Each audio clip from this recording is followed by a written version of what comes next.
Shabbat Shalom, Holy way of the Most High.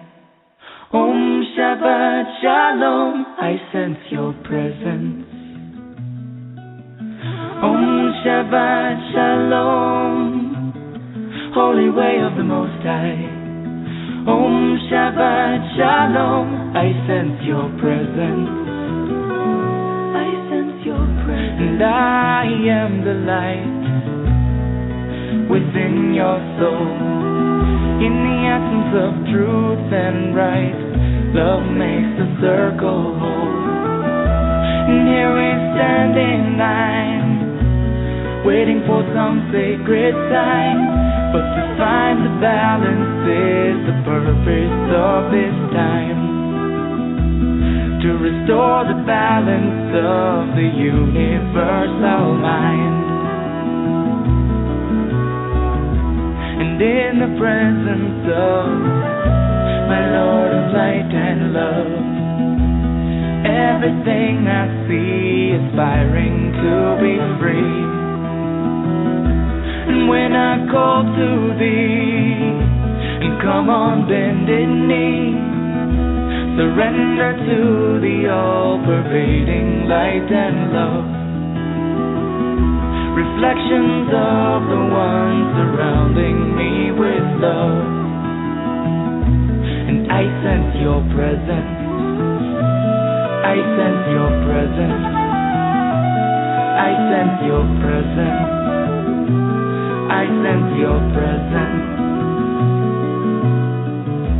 Within and without, above and below, yeah. East, west, north, and south, I sense your presence. Without and within, below and above, yeah. East, west, north, and south, I sense your presence. I sense your presence.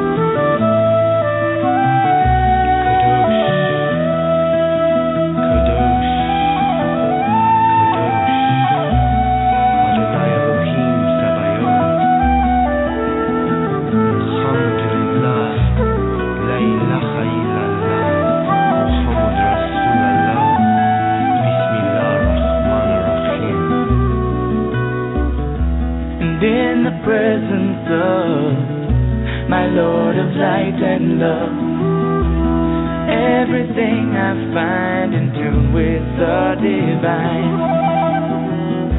And here we stand in line, waiting for some sacred sign. But to find the balance is the purpose of this time.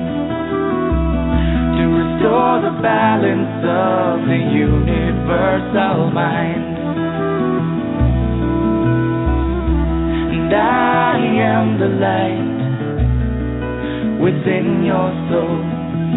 In the essence of truth and right, love makes the circle whole. And when I call to thee, and come on bended knee, surrender to the all-pervading light and love. Reflections of the one surrounding me with love. For to find the balance is the purpose of this time. To restore the balance of the universal mind. And I sense your presence. I sense your presence. I sense your presence. I sense your presence. Om Shabbat Shalom, Holy way of the Most High. Om Shabbat Shalom, I sense your presence. Om Shabbat Shalom, Holy way of the Most High. Om Shabbat Shalom, I sense your presence.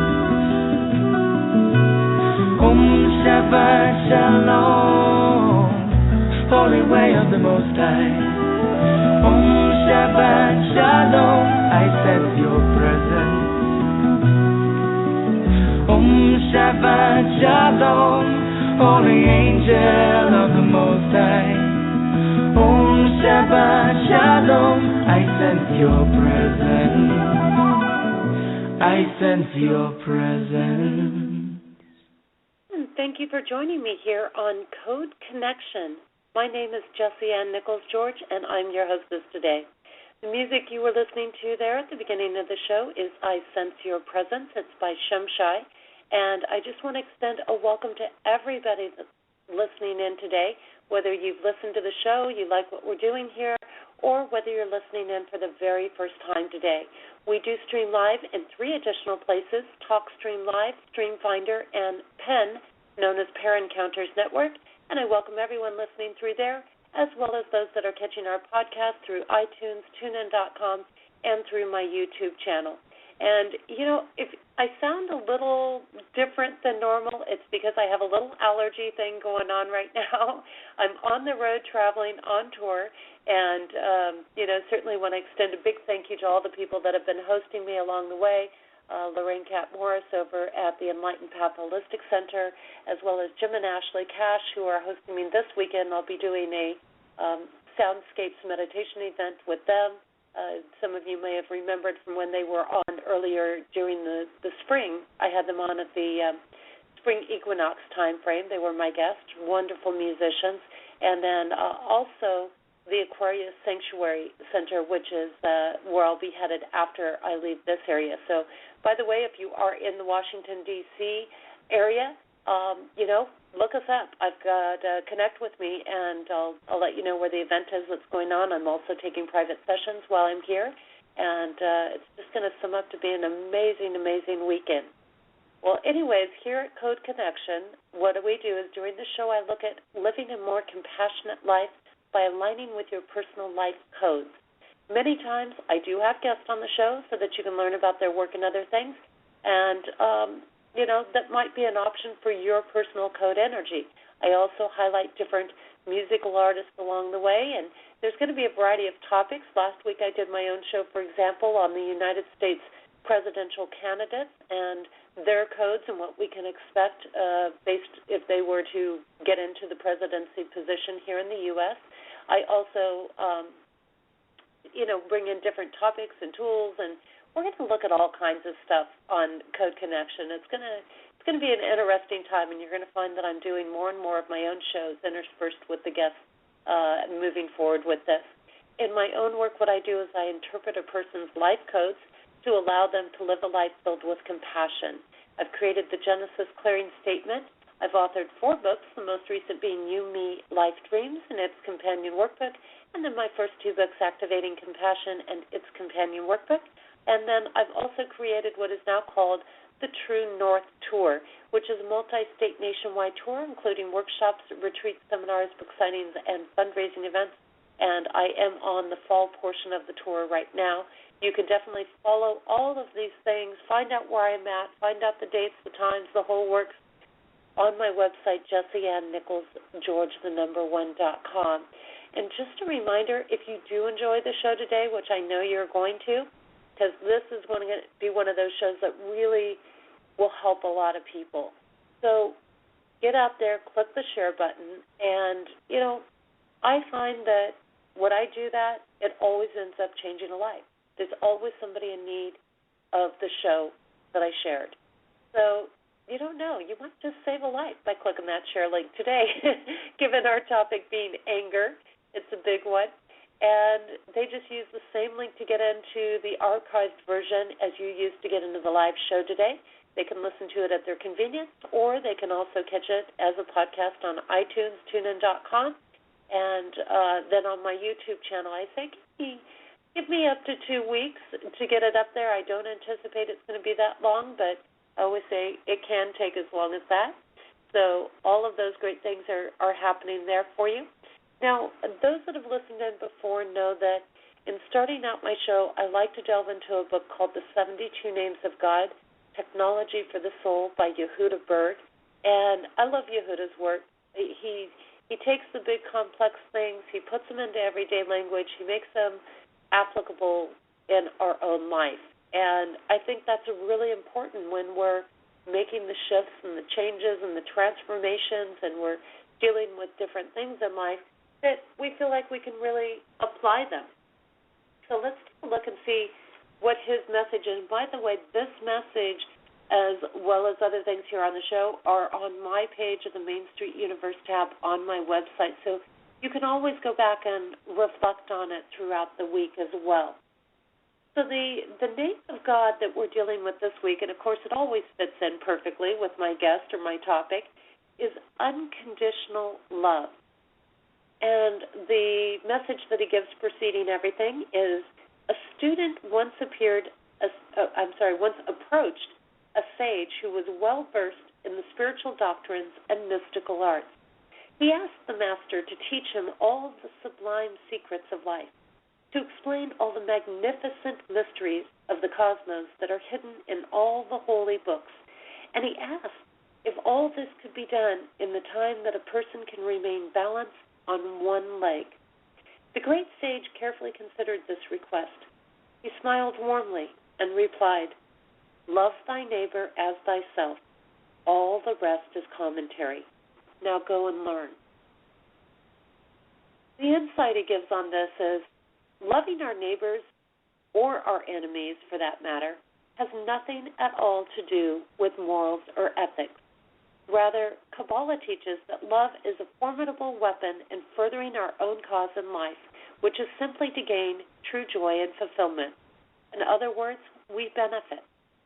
Love is a weapon of light, and it has the power to eradicate all forms of darkness, and that is the key.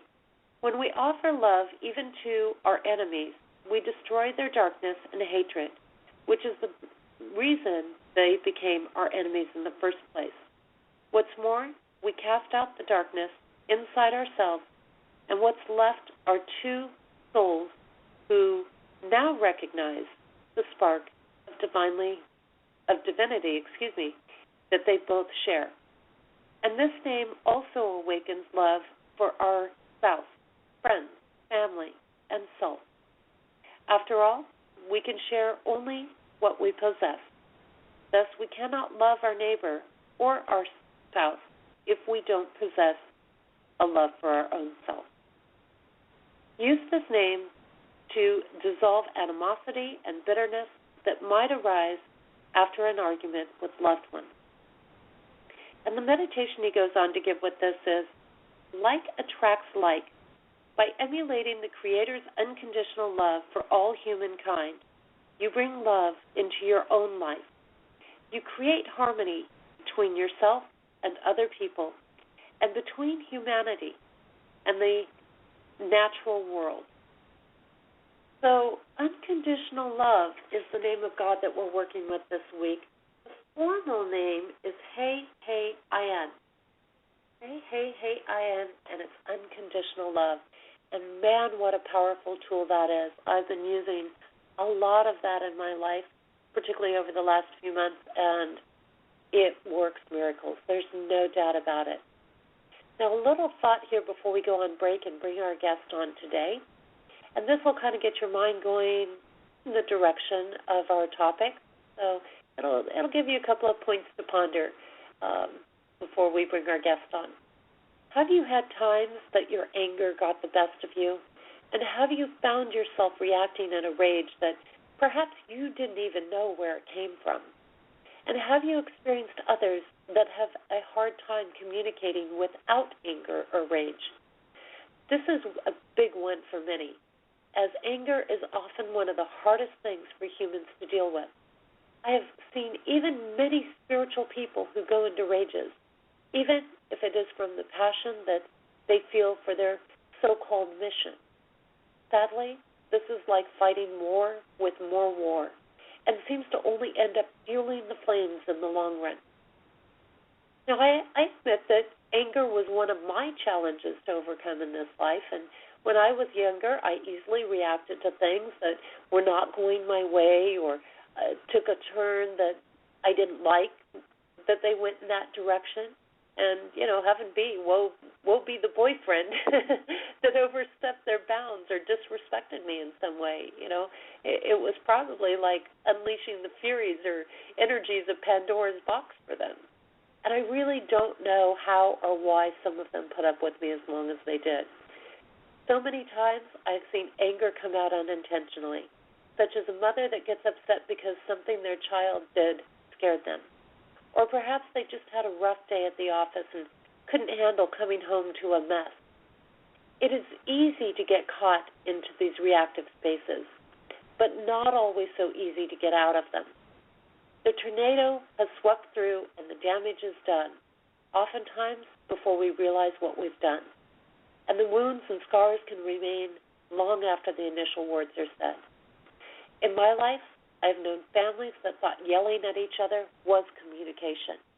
They didn't even realize they were yelling most of the time because that is how they have always been. Most likely, the example came from what they observed as children. So many things can trigger anger, and usually it stems from fear, a low self-esteem, or pain and frustration of something not being the way we would like it to be. Perhaps it's a combination of all of these things, since they are easily interwoven with each other. It takes practice to learn to take that deep breath and step away until we can discuss things in a calmer manner, receptive to what the other person has to share and willing to look beyond our judgment to get to the truth of things. Janet Pfeiffer is one person that helps people with dealing with their anger. And she has been through a great deal personally in this area and has seen how it can tear people apart, sometimes to what appears as a point of no return. She opens people to looking at things differently and helps them learn to communicate in ways that diffuse anger.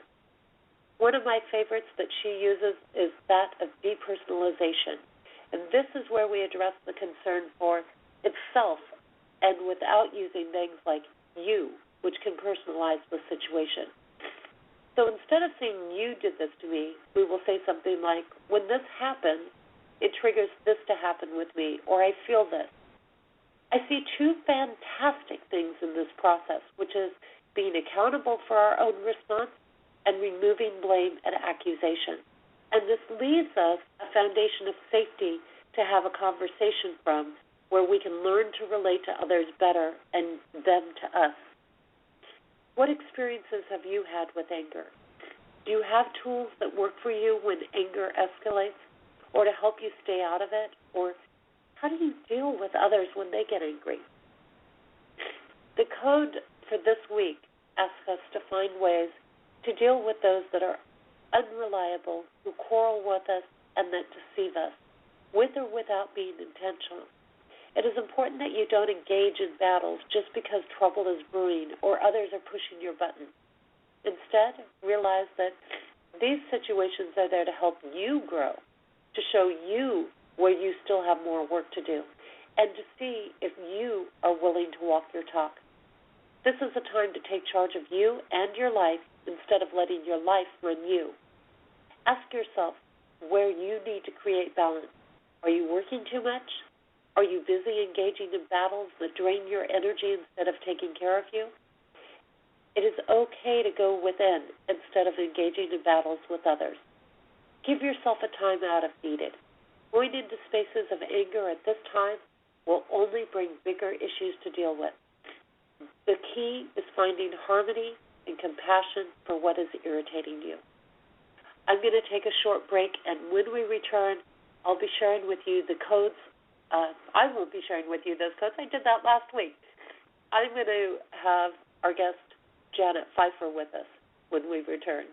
And the song I've got for you during our break is called 10 Commandments. It's by Claire Hedin. And if you'd like to find out more about Claire's work, check out more of her music, you can certainly do so on her website, which is www.clairehedin.com. That's CLAREHEDIN.com. And we have this song, and we'll be back in just a few minutes.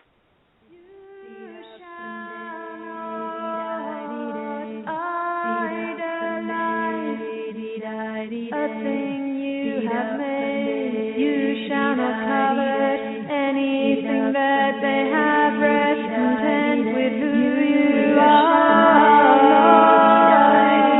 Invoke my name to appease your own vanity, covenant you have made up and day-dee-die-dee-day. You shall rest one anything that belongs to another from slavery. Do not covet anything they have. Honor your father, your mother, that you may live long and enjoy the land that I have given you. Rest content with who you are, deny your neighbor. You shall not idolize a thing you have made. You shall not covet anything that they have. Rest content with who you are. Invoke my name to appease your own vanity, covenant you have made up and day-dee-die-dee-day. You shall rest one anything that belongs to another from slavery. Do not covet anything they have. Honor your father, your mother, that you may live long and enjoy the land that I have given you. Rest content with who you are, deny your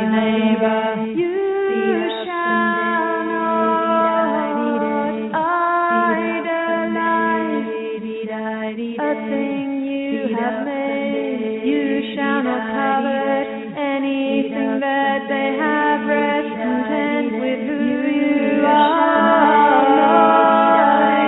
Invoke my name to appease your own vanity, covenant you have made up and day-dee-die-dee-day. You shall rest one anything that belongs to another from slavery. Do not covet anything they have. Honor your father, your mother, that you may live long and enjoy the land that I have given you.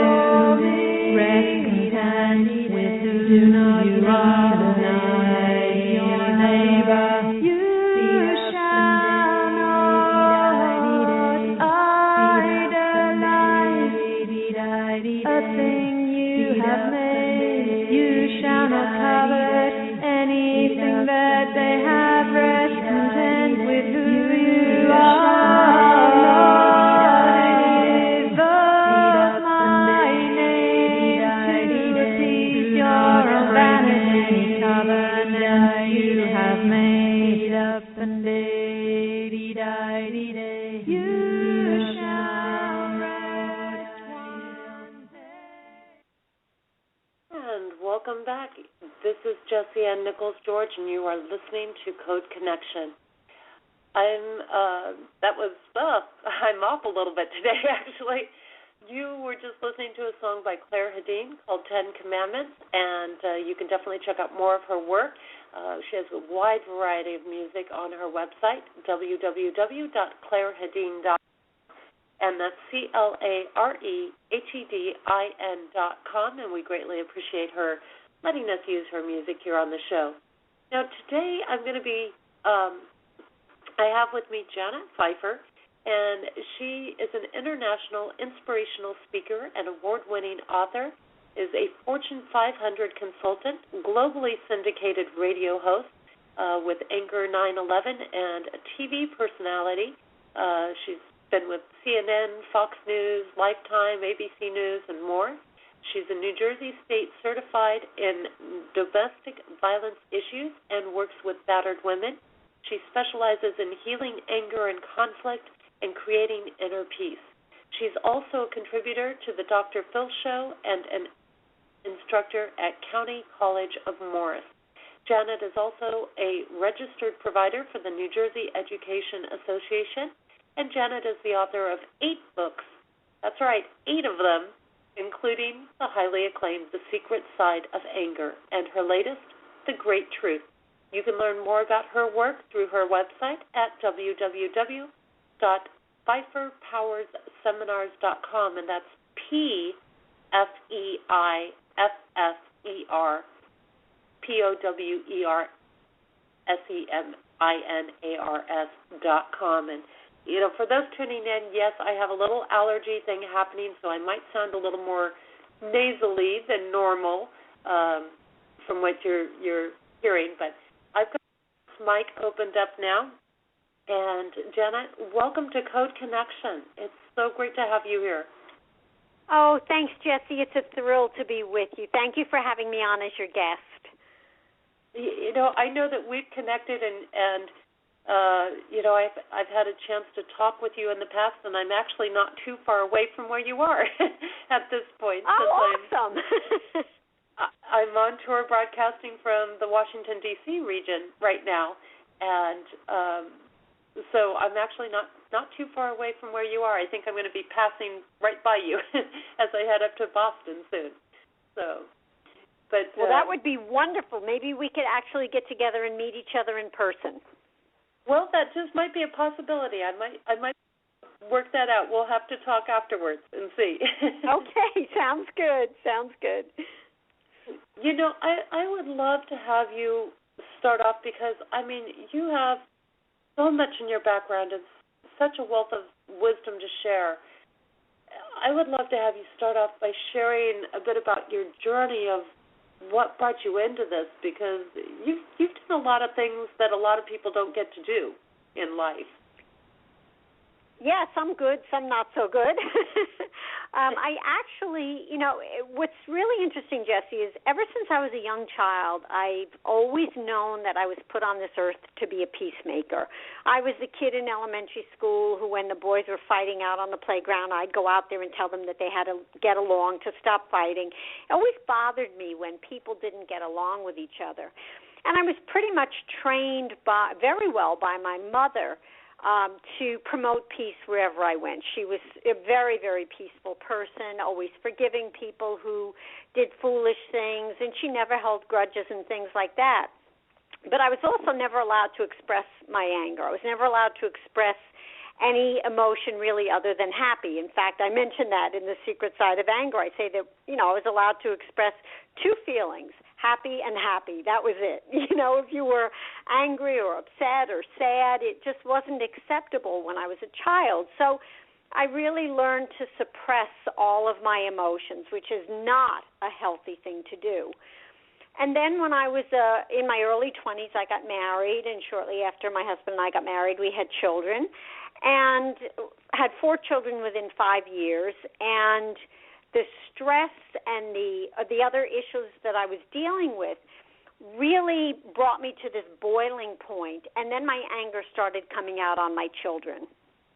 And I knew that I was hurting them. I had a lot of guilt and shame over the way I was handling myself, and so then I went back to suppressing it. And then many years later, my marriage actually ended, and years after that, I met somebody, we fell in love, we got engaged to get married, and then he became an abuser. And so it was during that period of time that my life really changed dramatically, because I decided to get into therapy to learn about his rage with the intention of being able to help him. And what I learned was about my own anger, and it totally transformed who I am. I finally, for the first time in my life, understood what was behind all of this anger and rage that I was feeling inside. And once I learned that and I learned how to heal it, then all of a sudden doors began to open for me. And I look back and I understand that this was all brought about through divine intervention. God had a plan for me. He knew exactly where he wanted me to be in life. And I had to go through all of these experiences with my own anger and then somebody else's in order to fully understand the scope of what I was dealing with and to find that peace, to learn how to create that peace within myself so then I could take what I learned and share it with others. And that was back in the early 90s.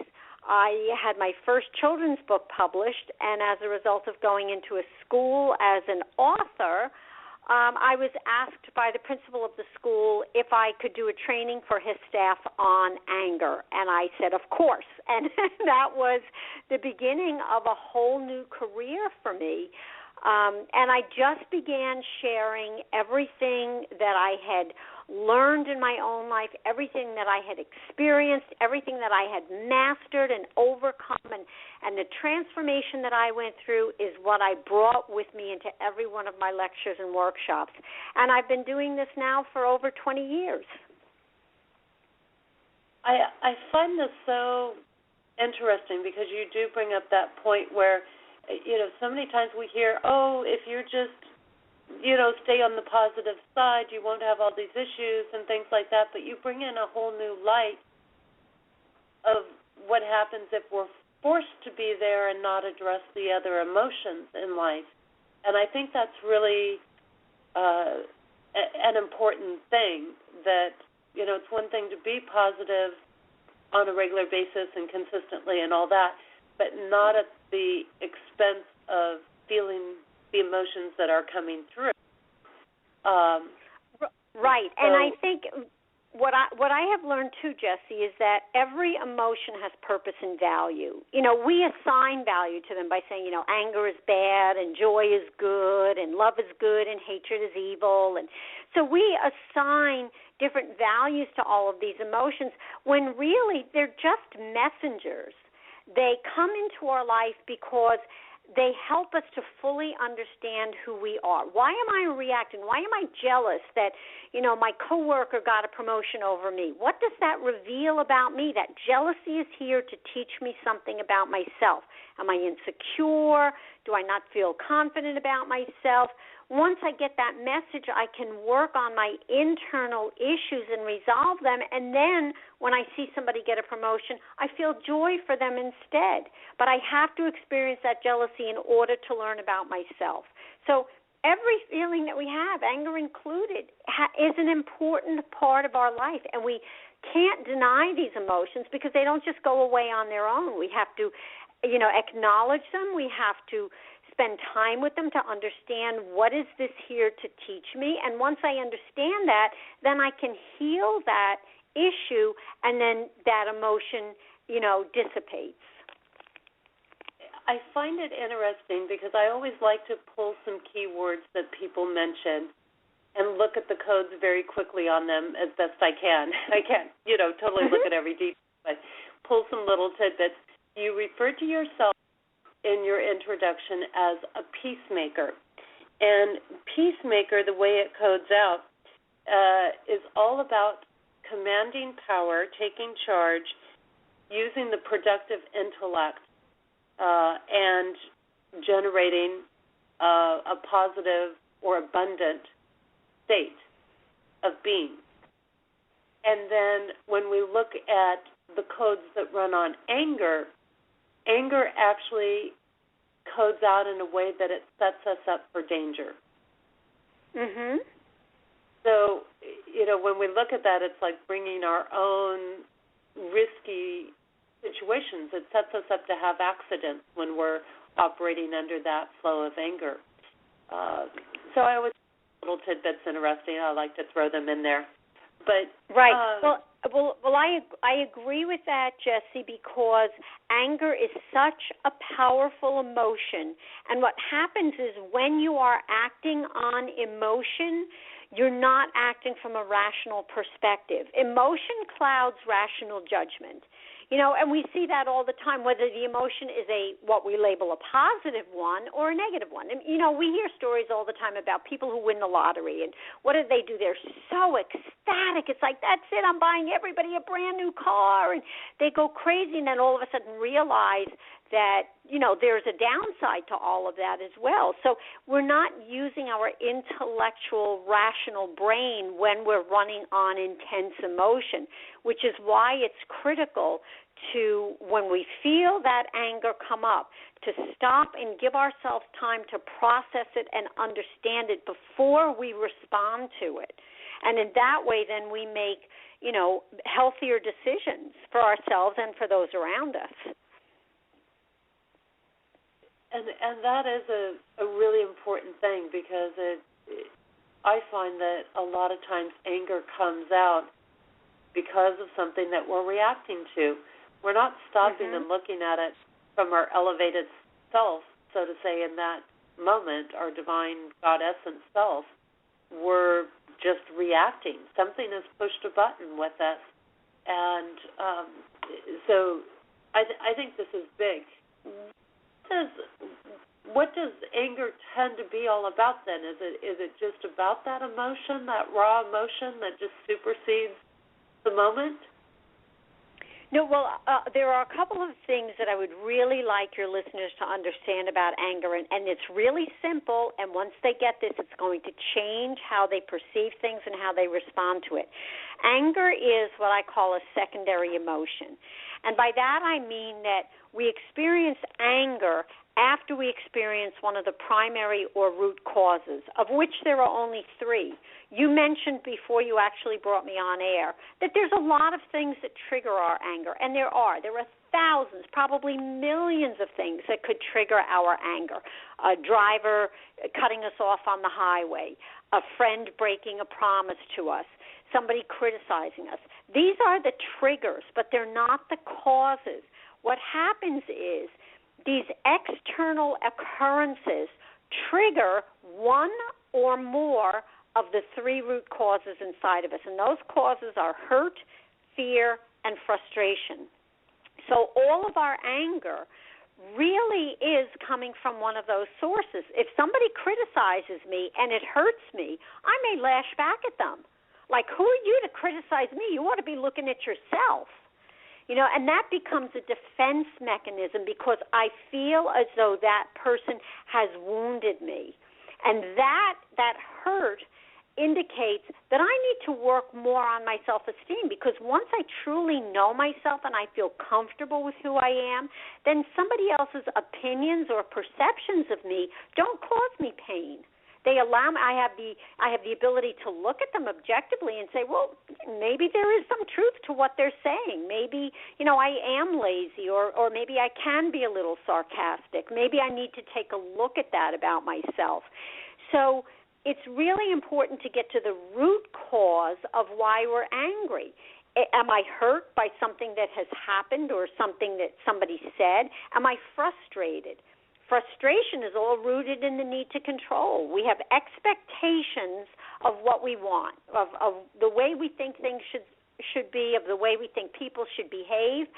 And when those expectations aren't met, we feel powerless. We feel frustrated because we can't make somebody be the way we want them to be. We can't get that person to agree with us. We can't, get something to change. We can't change the economy or change the climate of our country, or we can't change the nature of our family. So we feel as though we have no power. We're frustrated, and so we become angry. We go on a rant. We go on a rage, and that gives us that sense of authority that now that I'm good and angry, people are going to pay attention. People are going to do what I tell them to do. Otherwise, there's going to be a hefty price for them to pay. And then the third root cause is fear. We worry about things because, again, we feel as though we have no control over our circumstances. We project the worst that could possibly happen, which typically doesn't. And we're afraid of how that's going to impact us. What's going to happen if I lose my job? I can't pay my bills. I'm going to lose my home. What happens if my husband dies or one of my children gets killed in a car accident? We project a lot into the future, which causes this anxiety which then converts into anger. But fear really is just a lack of faith in God. When you trust in God, you know that bad, quote unquote, bad things can happen in our lives. Again, we just, we assign value to everything, but things happen in life. Whatever happens, when you have that faith in God, you know that you will be able to get through it. And you also know that God will give you the understanding as to why that is a part of your life's journey and what it is you're supposed to do with it. So the key then really for anyone who experiences anger is to get right to the root cause. What am I really feeling? Am I feeling hurt? Am I feeling fear? Or am I feeling frustration? Address those issues, get those resolved, and the anger never manifests. This is really, I think, some excellent point for people to keep in mind, because a lot of people, I think, experience frustration, especially those people who maybe have, started journeying on their path and they're doing work on themselves and don't always make that connection to the frustration being anger, and don't always make the connection that's rooted in control as opposed to trust. Trusting in the paths and the processes, or even just trying to awaken us to say maybe you need to look at a different direction of things along the way. So I find that these are great things, and that sense of powerless, I have to say that's got to be very strongly rooted across the board, because when we stand in our power, we have nothing that we fear. When we're truly standing in that divine grace, so to say, we're not hurting and we're not frustrated, because we're coming from looking at things in that divine light aspect. Right, and that's the thing. We have this vision of what we think our life is supposed to look like. And as long as everything goes according to our plans, we're fine.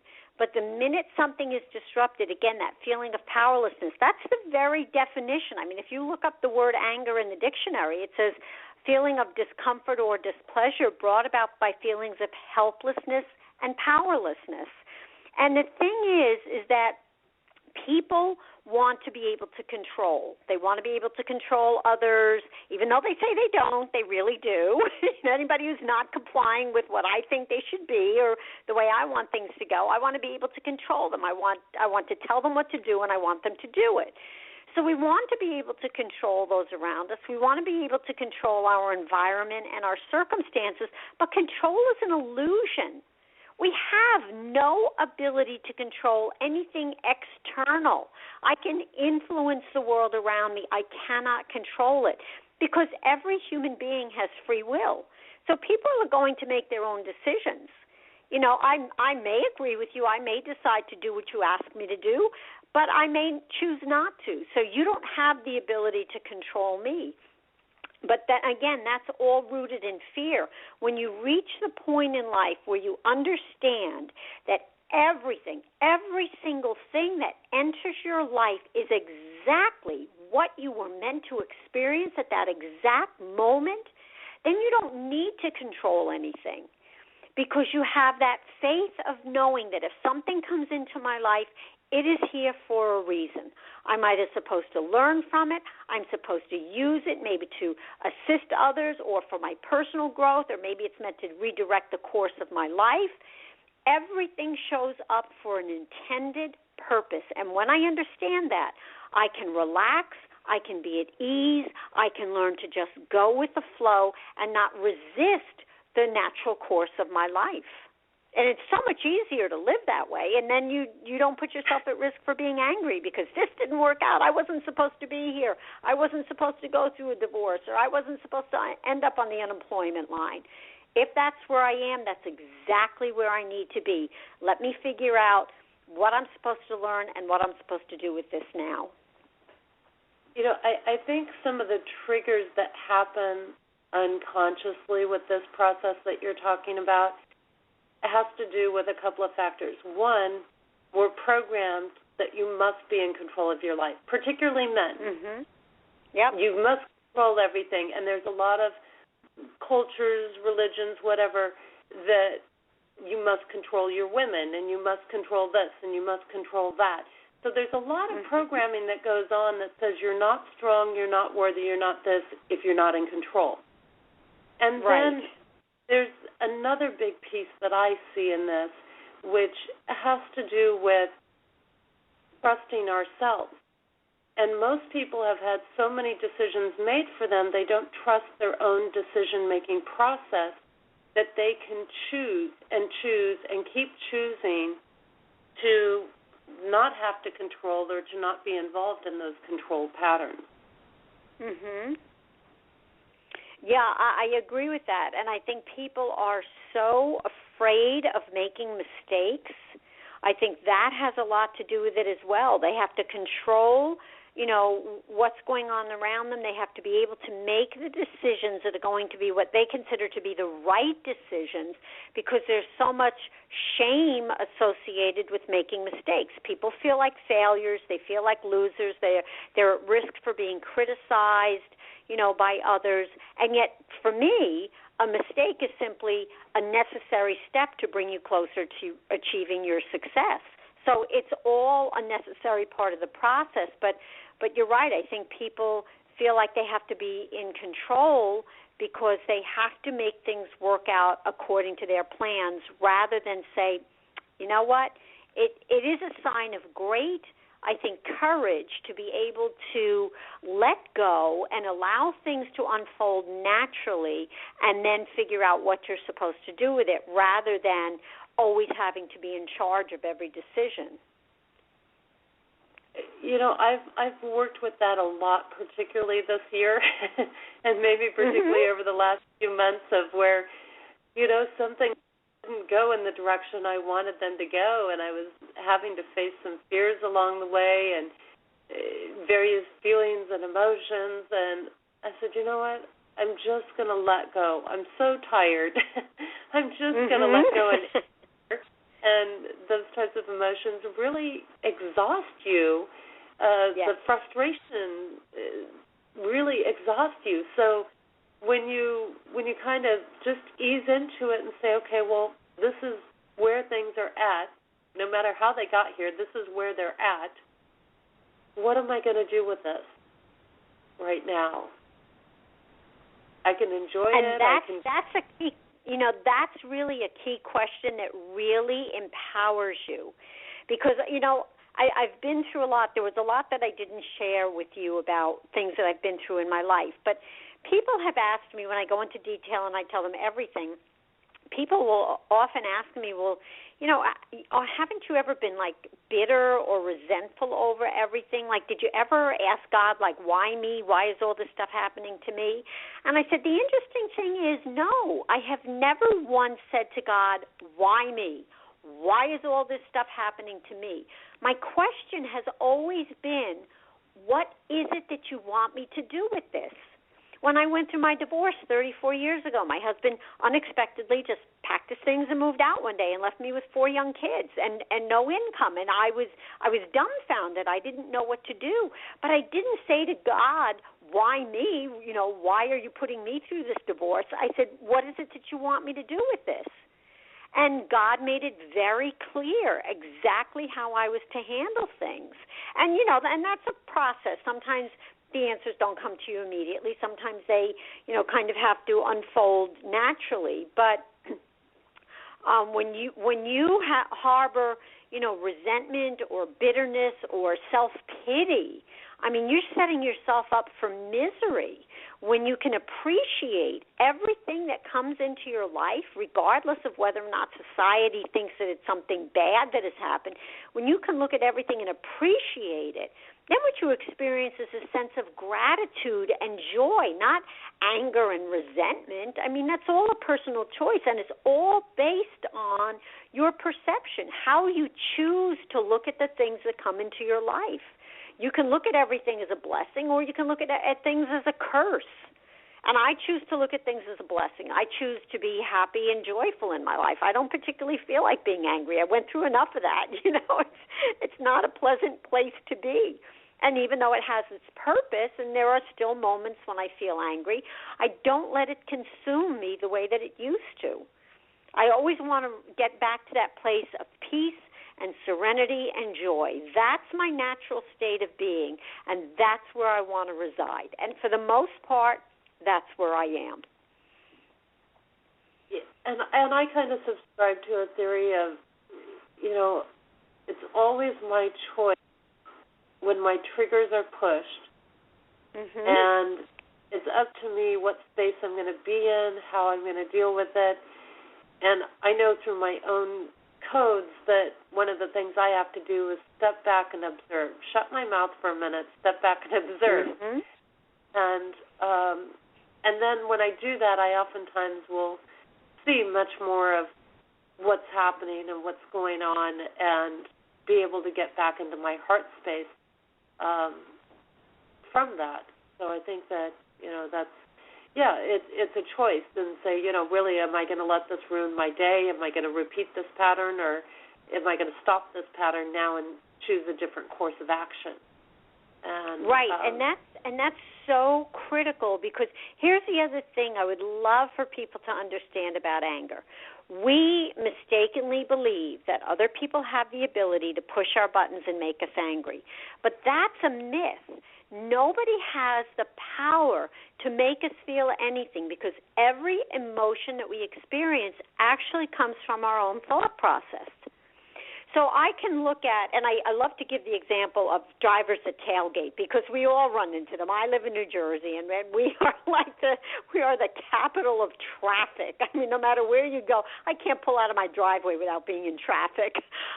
But we always have those drivers that end up tailgating us. And I can look at that driver, and I can think to myself, who the heck does this guy think he is? How dare he ride my bumper? Like, he thinks I'm going to move over for him? I don't think so. So it's my own thoughts. It's my internal dialogue that is causing me to become angry and arrogant and self-righteous. But I can change all of that simply by changing my thoughts. I can look at that driver in my rearview mirror and say, maybe this guy's late for an important appointment.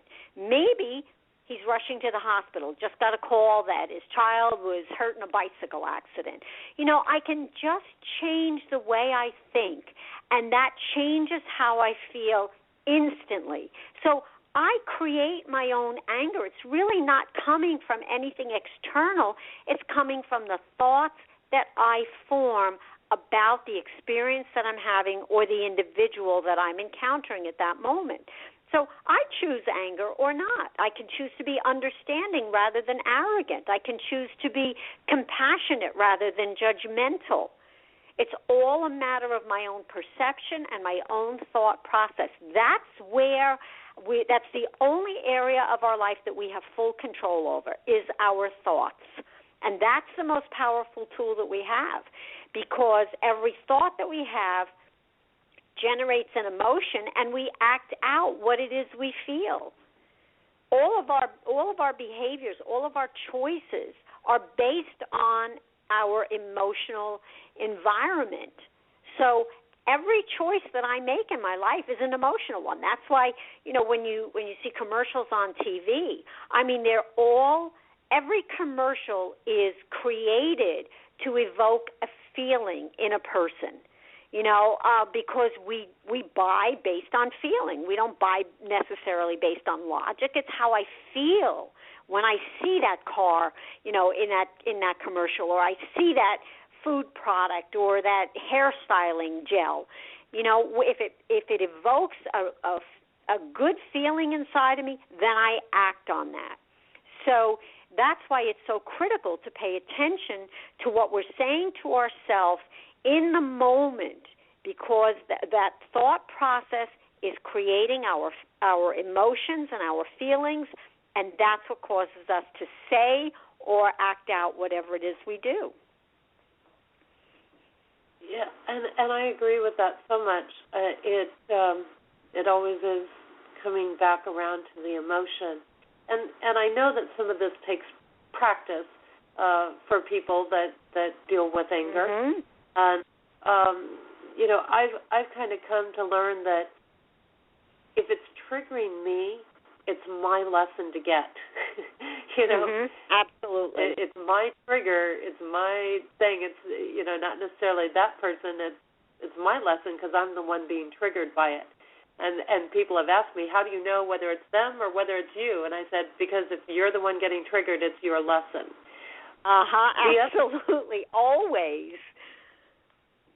And the other piece that I see is I've gotten to a point now where I see other people as a catalyst. I don't believe that anybody's true intention is to hurt or to harm us, but they serve as a catalyst, oftentimes unaware, for us to get a lesson or to understand something.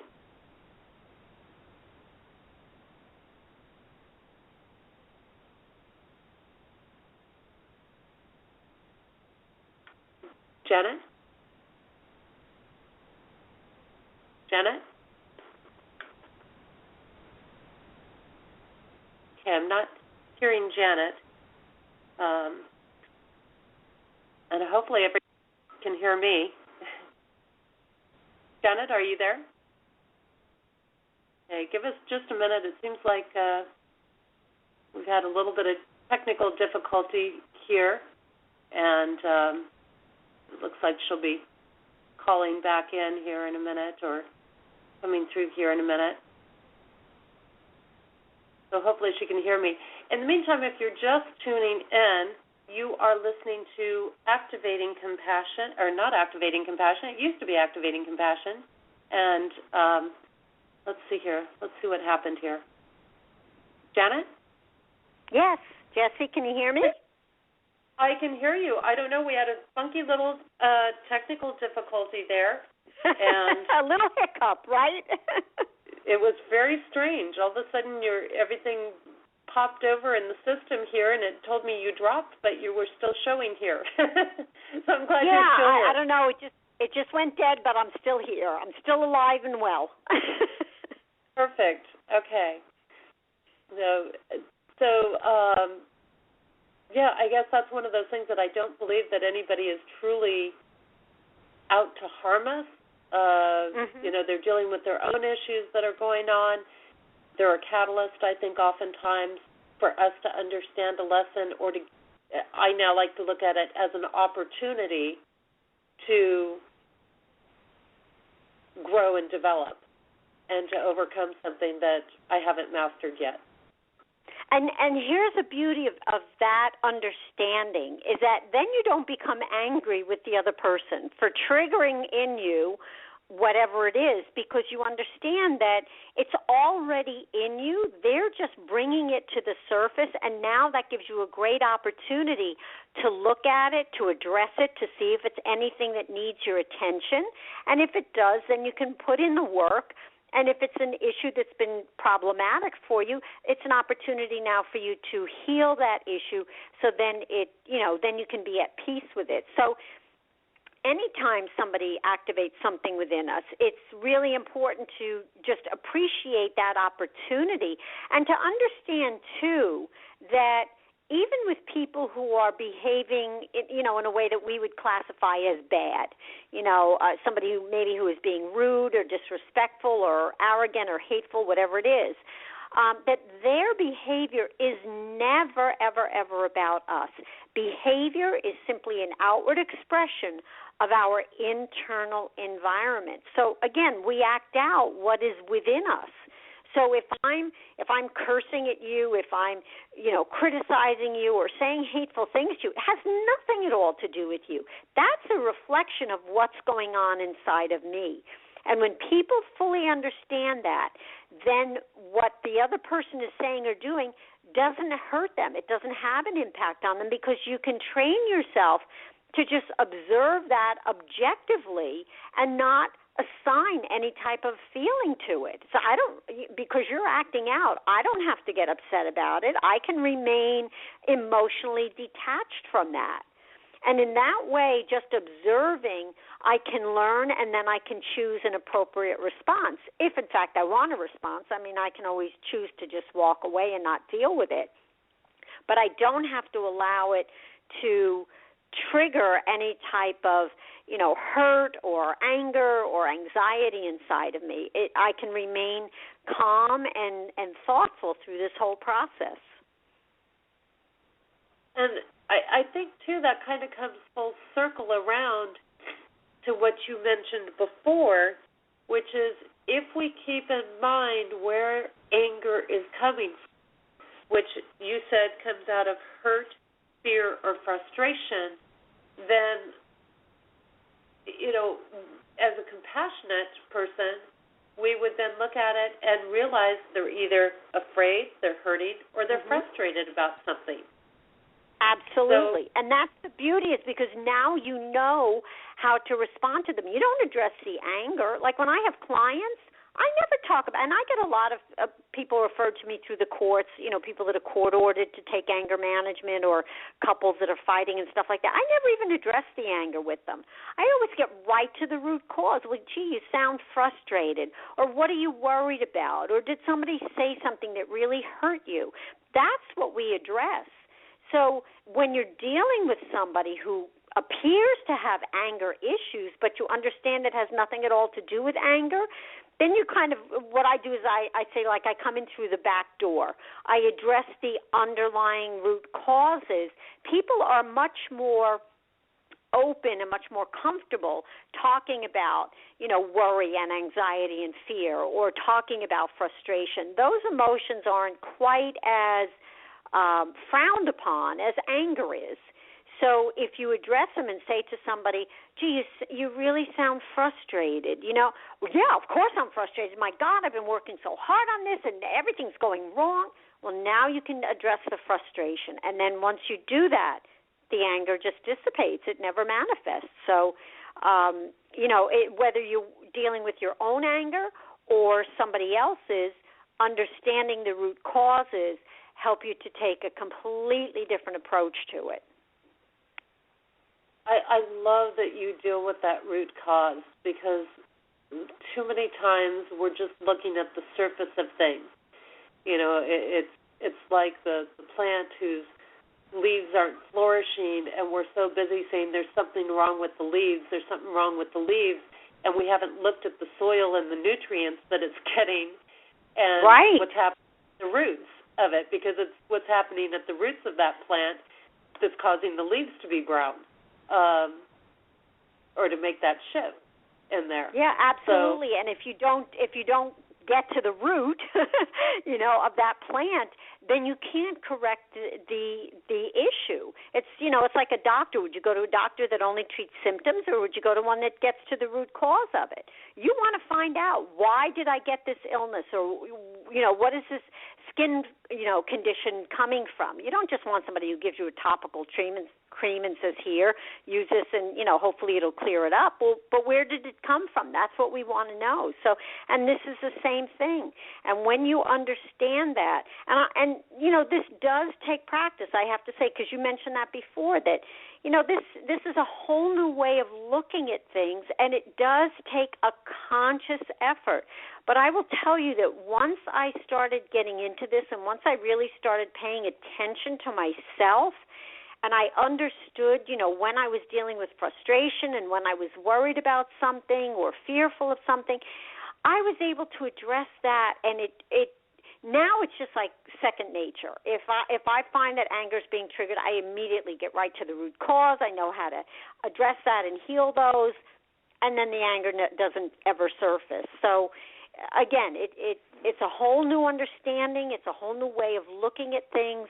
But once you master it, it makes your life so much easier, because now you get to choose whether or not the situation is even worthy of becoming angry about. There's so much in life that we get angry and upset about that I have this 10-year rule that I gauge everything by. I ask myself, will I even remember this situation in 10 years? In 10 years, will I still be angry about it? If the answer is no, then why am I upset now? not that important. If 10 years from now it's not going to matter or I won't even remember it, then it's not important. So I may address it, but I don't have to become angry and upset about it. So important to take that approach and to work with kind of reshifting our thoughts and what we've been programmed with. Now, are there different types of anger? I think most people, they just lump everything into one category and just call it anger. Well, I think there's different levels of intensity. Something that I call the 3 A's of anger. The mildest form of anger is when we're annoyed. Something begins to bother us. You can't find the sweater that matches the pants that you wanted to wear today. And so we find ourselves becoming mildly annoyed at something. If we don't address it at that moment, it can intensify. And then it goes into the second stage, which is anger, where now maybe I'm huffing and puffing and I'm complaining and I'm, getting myself all worked up. If I don't address that, it can easily go into the third stage, which is aggression. And that can be either verbally attacking somebody or physically assaulting someone or throwing something or punching a wall. It can be, it can become a physical or verbal act of aggression against another person or an object. So I don't know so much that there's different types of anger, but there's definitely different intensity levels of it. So obviously it's much easier to address something when it's in the milder stages. So I always tell people that as soon as you find yourself becoming upset about something, in fact, there's a strategy that I created that is in the secret side of anger, and it's called the SWOT strategy. And SWOT stands for stop, walk, and talk. They used to tell us that when you get angry, stop and count to 10. But you can count to 10 really fast. The anger is still there. It hasn't really gone away. But the SWOT strategy gives you the opportunity to process it. So stop, walk, and talk. The minute you find yourself becoming upset, you stop with it, whatever it is you're doing. If you're having a conversation with someone and you're getting frustrated because you're disagreeing and you just can't come to a resolution, stop the conversation. If you're working on a project and things just aren't fitting together properly or you don't have everything that you need, stop working on it. The minute you stop, you can't cause the situation to escalate anymore. The second step is to physically walk away. If I'm talking to my husband and we're trying to decide how we're going to, redecorate, one of the rooms in our house and we don't agree on anything and I'm really getting frustrated with him, well, I need to stop that conversation. Now I need to physically walk away. So you give yourself a little bit of distance between you and the other person or you and the project that you're working on. And the third step, which is critical, which is talk. And that's self-talk. Again, this goes back to what I was saying about our thought process, that internal dialogue. You can either talk yourself calm or you can talk yourself into a frenzy. So what I say to myself during that period when I'm alone is either going to allow me to calm down. If I say things like, oh, my God, my husband is so annoying, like he just doesn't get it, like he has the worst taste, I can't stand him anymore, I'm getting myself more agitated. But if I say to myself, well, look, it's his house too. He has just as much right as I do to be comfortable in it. This isn't a matter of life or death. I'm sure we can find a, reasonable solution. Then I'm calming myself down. And once I've calmed down, then I can go back and address the issue and try to get it resolved. So it's a really simple process. Stop, walk, and talk. And it will prevent any situation from escalating to the point where it becomes damaging or even dangerous. I've used this. I developed this strategy long before I ever even got into this line of work. When as I had mentioned, when my children were young, I was taking my anger out on them, and I was so ashamed of what I was doing that I just came up with this whole process of stopping what I was doing, and I would physically remove myself. I would go into another room. I would close the door. I would tell them not to bother me, and I would stay in that room until I calmed myself down because I didn't want to hurt them. And I have found for myself and for people who have also practice this technique is that it works 100% of the time. So it gives you the opportunity then to avoid causing any damage or causing any harm to yourself or to anybody around you or to personal property. It's just very, very simple. I've taught this to 4- and 5-year-old children, and I've taught it to adults, and I use it all the time. Stop, walk, and talk. It doesn't get any simpler than that. It doesn't, and it is a very simple thing, and I've known many times when I've had a lot of emotion going through me, no matter what the emotion was, that I would go for a walk and just things work through. So it is definitely a powerful tool, and that's definitely a great option for diffusing our own anger. Is there a way that we can diffuse somebody else's anger? Well, there are a few things. One of the things is that when somebody else is becoming angry and upset and you find that maybe they're becoming, and I don't want to use the word abusive, but they may be becoming aggressive, in some way, you have a right to set boundaries with that person. So you can say to them, look, you know what, there's no way that I can help you, no way that we can work together. If you're yelling and screaming, jumping up and down, blowing things out of proportion, you need to go calm down first. All right, so then we can, talk about this issue rationally. So you have a right to set boundaries with people so that, you can work more effectively with them. But the other thing, again, is if I can't calm somebody down, but I can make statements that can help the individual calm themselves down. And one of the most important things, and we fail to do this all the time, one of the most important things that people are looking for in life is to be acknowledged. Sometimes when somebody is upset about something, they don't want you to fix the problem. They know that you can't do it, or maybe it's not your responsibility, but they want to at least have their feelings acknowledged. And how many times do we say things like, you have no right to be angry, or what's your problem, or there's something wrong with you. You've got a real problem with anger. People don't want to be judged. They want to be acknowledged. So if I say, wow, you really seem upset about this, why don't we go grab a cup of coffee, let's sit down and see if we can talk about this. If there's anything I can do to help you, let me know what that is. That's the second step. It's acknowledging where they're at and then letting them know that you genuinely care about them and you are willing to do whatever you can to assist them in getting this issue resolved. I mean, those are two really critical steps to take that can help to calm an individual down. I mean, they do the calming down themselves, but we can offer them an incentive by acknowledging them and then letting them know that we are there to assist them in whatever way we can.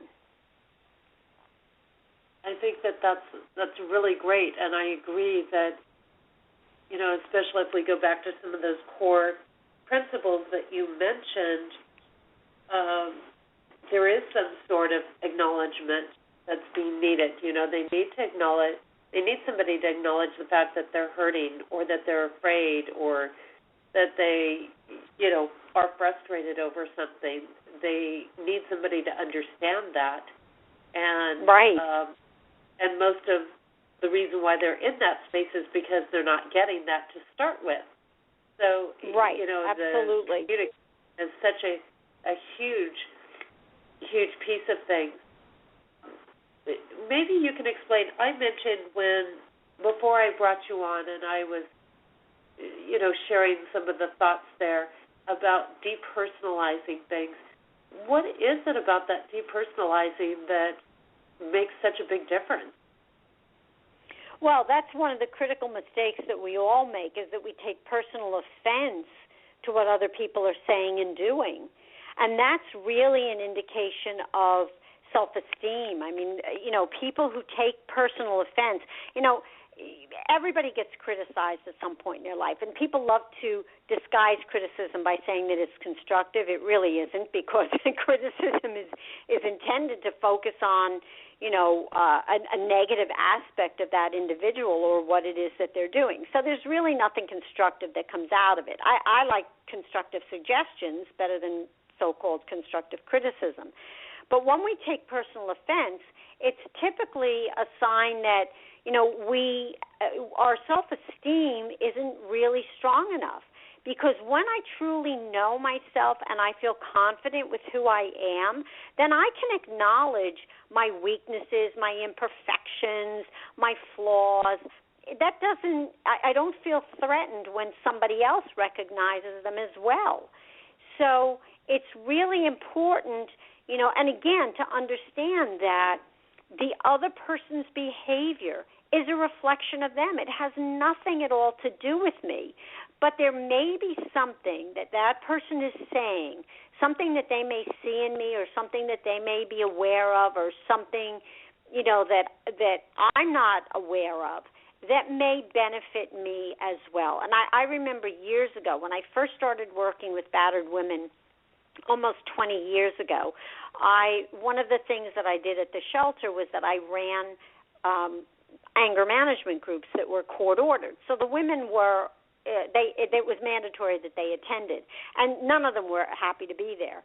But there was a young girl who was attending the anger management, and she had an issue with everybody. She was a very, very troubled child. And she made some very rude comments to me one night, but I was very professional, and I just said to her, "No, I'm sorry, but you're mistaken in your observation of me." And she said, "No, I'm not."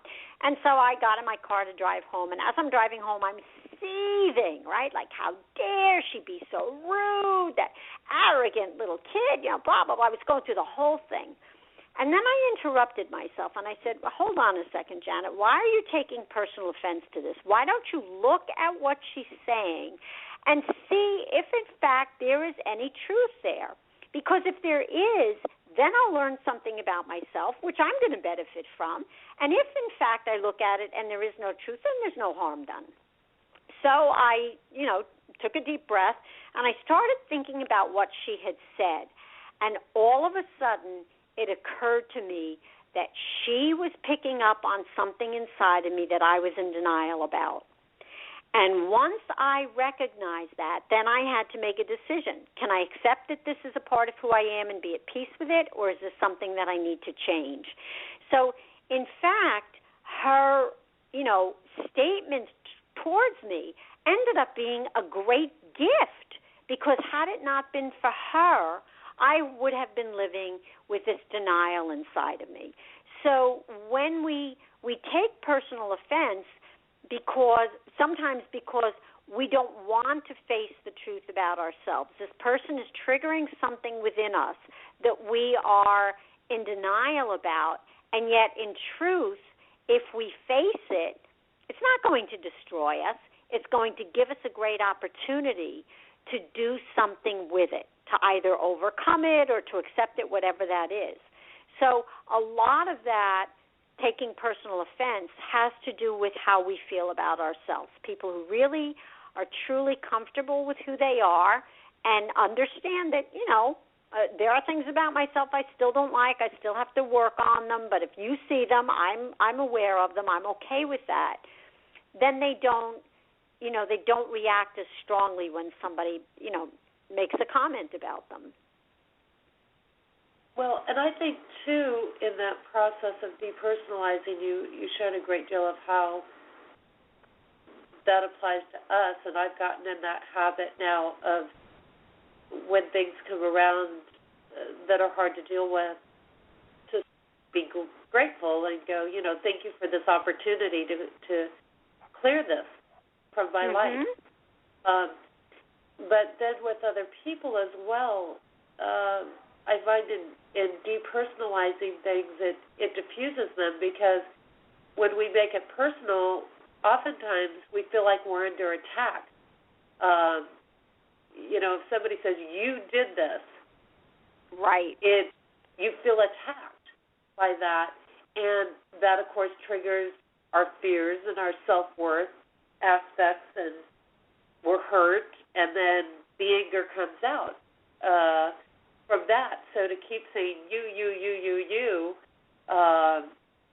one where I don't think we're owning our part in it.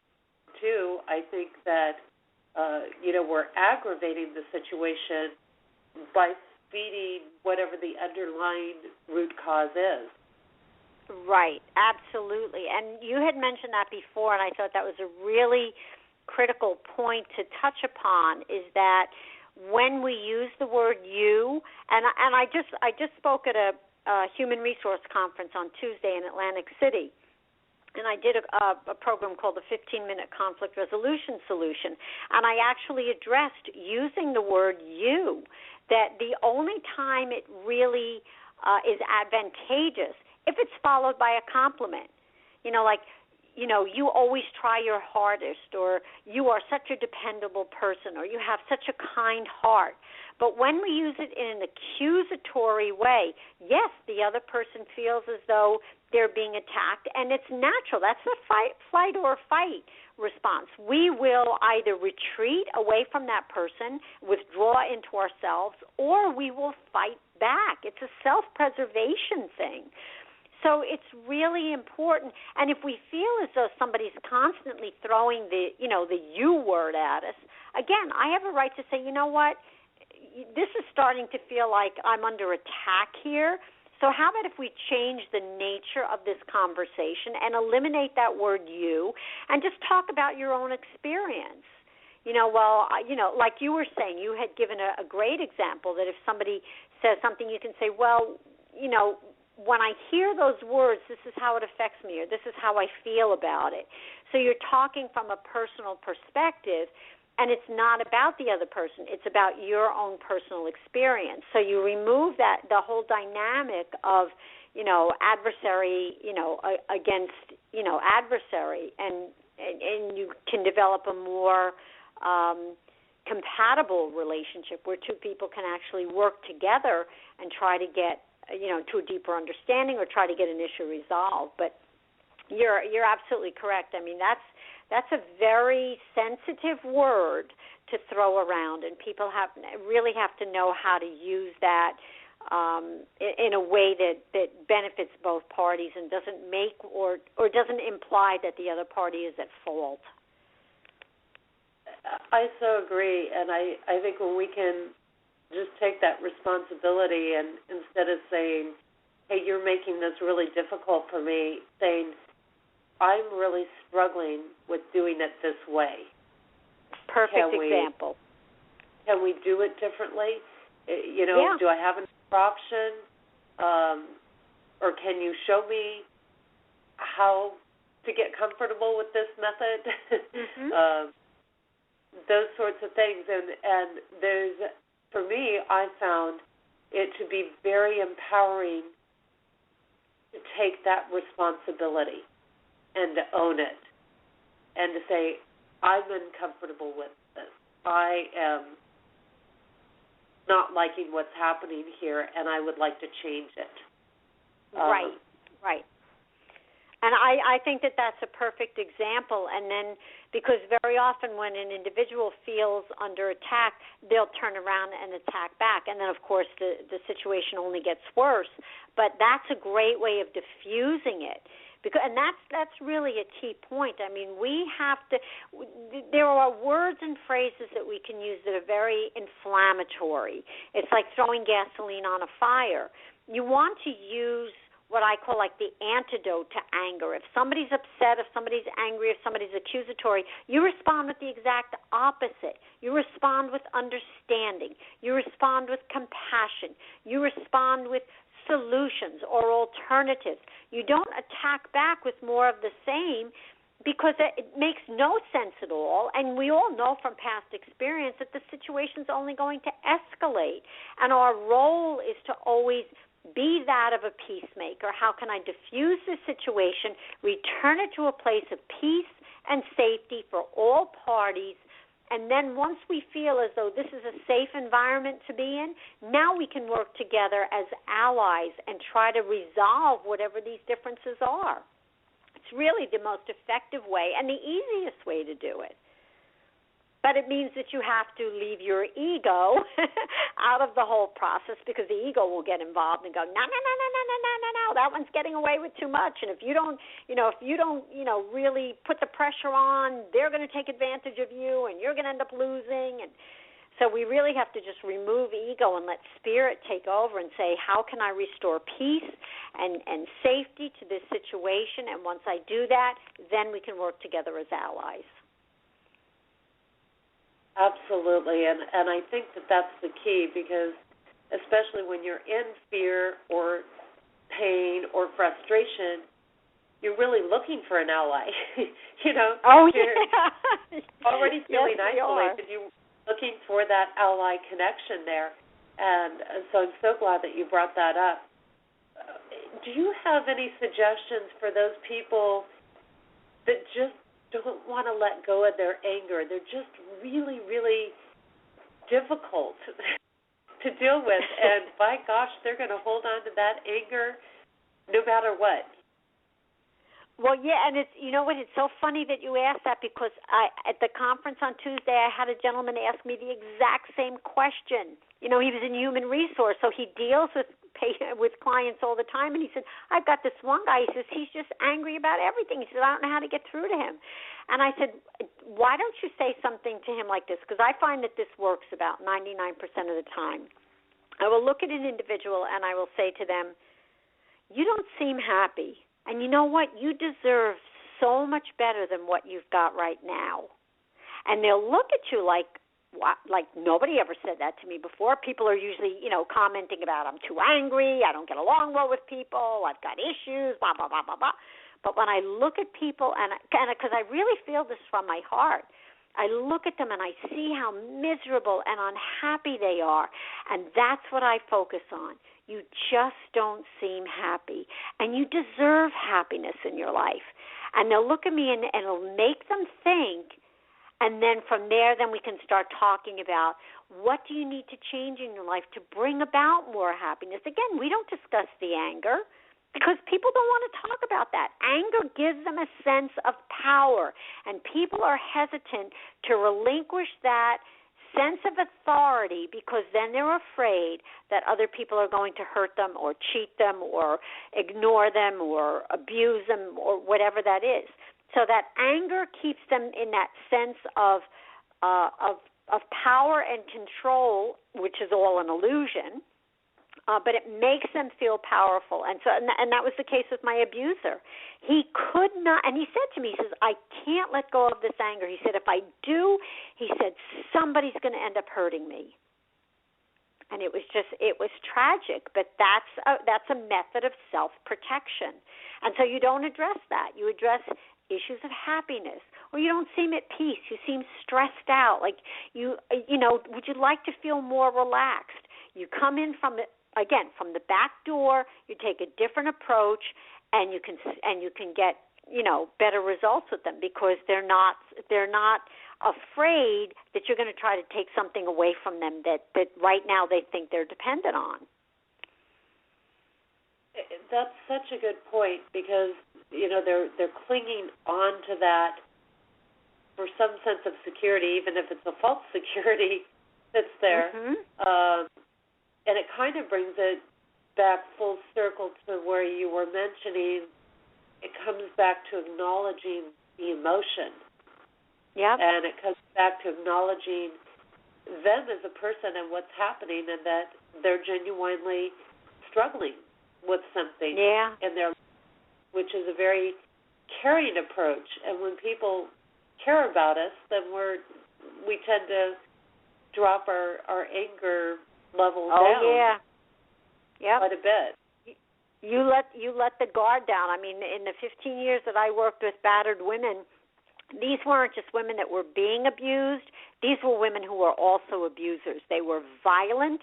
They were filled with hate and bitterness. This was a really, really tough group of women to deal with. And over the course of 15 years, I dealt with thousands of them. And do you know that I had a near-perfect success rate in gaining their cooperation? And the number one reason was because I truly cared about them. And they knew it. They knew it from the get-go, that Janet cares and you can trust her with your life. I still have women from years ago call me or message me on Facebook about how they know that I am somebody that they can come to because I took the time, because I really honestly do care about them. I see these women who are so miserable and so unhappy and their lives are so destructive. And it's all because of the choices that they're making. And the other, people that they deal with just don't want to be bothered with them, and they criticize them, and they'll do the minimum for them. But the minute you show somebody that you genuinely care and that there's nothing in it for you, it's not that I care about you because then you can do something for me. So I just care about you because I think you're a beautiful person inside.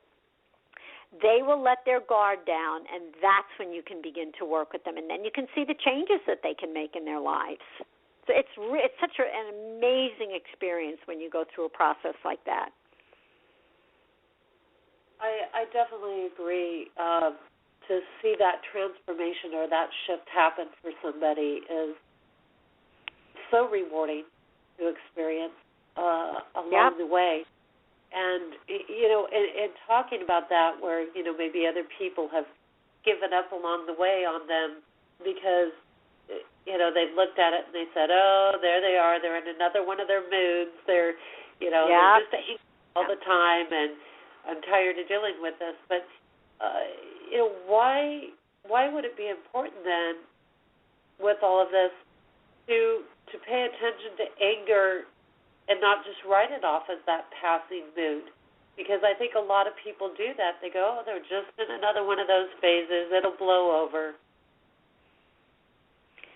Well, I truly believe that our life is a series of personal choices, and whether we choose to be angry in the moment or we choose to be happy or we choose to be bitter or spiteful, all of that impacts the person that we become and the direction that our life takes.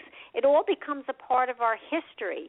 And so we really have to be careful because, one bad choice can change your life forever. You get angry one time with the wrong person under the wrong set of circumstances, and people have been killed in situations like that. So it's, we really have to learn to love ourselves enough and value ourselves enough that we're only willing to give ourselves what is absolutely best. And the anger and the bitterness and everything that goes along with that is not benefiting us. Yes, if you feel angry, you have to acknowledge it. It's there for a reason. But then you don't want to dwell on it. You don't want to use it to harm yourself or to, create additional problems in your life.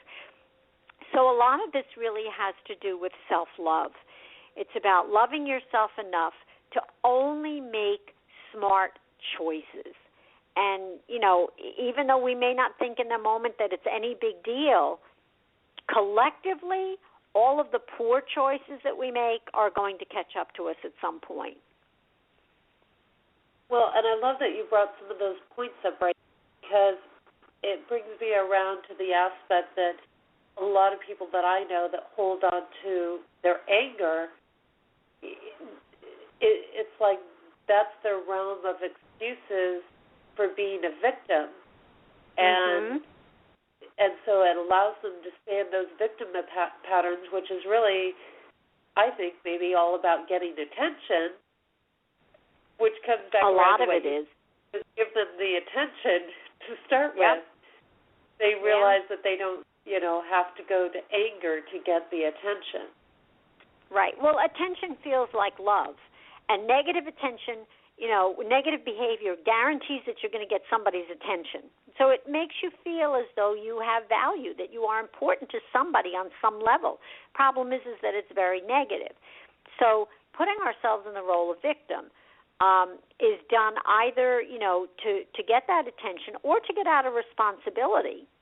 Victims very often, oh, well, poor thing, she's had such a rough life. No, don't make her do that. I'll take care of it for you.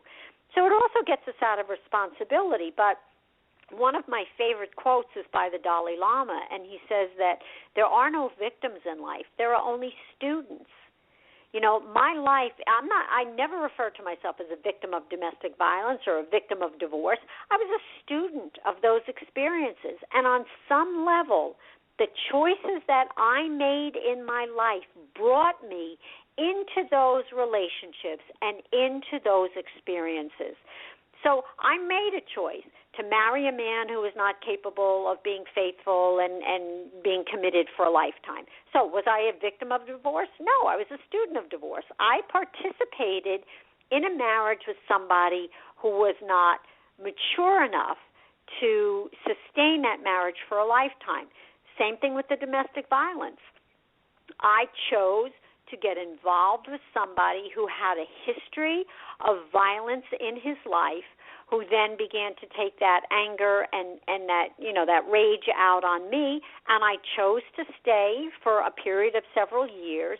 So I wasn't a victim of domestic violence. I was a student. I participated in the relationship. I made the choices to enter that relationship. I made the choices to participate in it, and I made a choice to leave. So on what level am I a victim? A victim is one without power. I have power. I have intellect, and I have free will. I have the ability to understand the situation, and I have the ability to make a decision as to whether or not I'll be a part of that or not. So I'm not a victim. I'm a student. Even in those situations that maybe I didn't consciously choose to be in, I still made choices along the way that brought me to that point in my life for a very specific reason. So I have never felt victimized in my entire life, and I don't allow any of my clients to put themselves in that position. I say, if you want to be a victim, then I am the wrong person for you to be talking to. I said, because you made personal choices, and this isn't about blame. This is about ownership. This is about asking yourself, why did I make the choices that I made, and what am I supposed to learn from these choices now, and then what am I supposed to do with them? How do I take what I have learned and use it in my own life to benefit me, but then also to benefit all of humanity, not just myself, but all of humanity? How can I take – so – I would not be doing the work that I'm doing today had I not been a survivor of divorce and domestic violence and everything else that I've been through. That was all a necessary part of my journey. In fact, those were some of my greatest gifts that I've ever received. So I'm not a victim.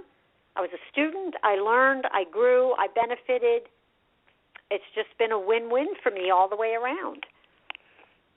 I sincerely believe that a lot of times when we feel like we're a victim, it's just because we don't like our options or the results of our choices along the way. Yep, good point. Good point. Sometimes the options that we have at hand in a moment aren't any that we think we like. And right. You brought in that responsibility. It seems like, as we learn to handle our anger, there's just so many other life skills that go hand in hand with that. Mhm. But I like what you said, is that so many times people will say, "Well, I had no choice." Yeah, you had a choice. You didn't have the set of choices that you were looking for, but you always have options. They're always available. Even if you say, my choice is not to choose, I'm going to let you decide. Okay, then I'll make that decision. That's your choice.